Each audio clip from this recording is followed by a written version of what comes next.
David, morning. Morning, sir. Can you just tell us about your favourite book that you've been reading? My favourite book?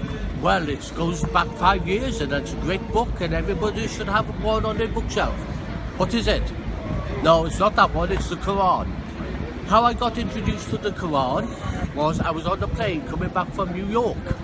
Yeah, that's over that way. Oh, no, it's not. It's over that way. And the thing is, believe it or not, really, this guy was reading a book. He left it on the seat when he got off the plane like me.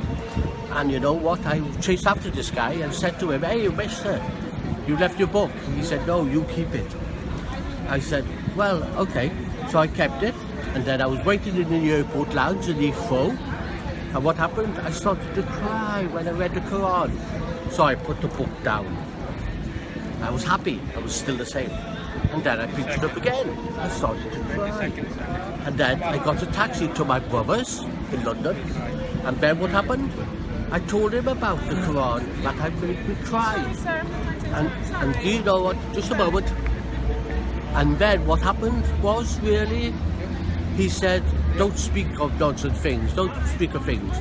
I said, "Well, the thing is really, why am I crying?" And then he said, "Go next door." So I went next door.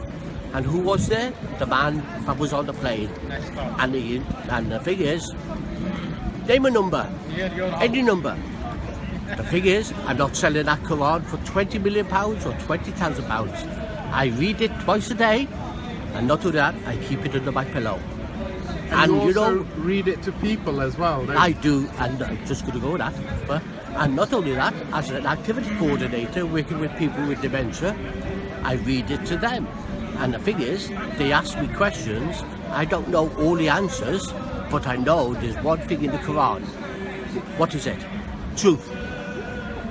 And if you was lost in the desert, or you was lost somewhere in town, you'd ask somebody away.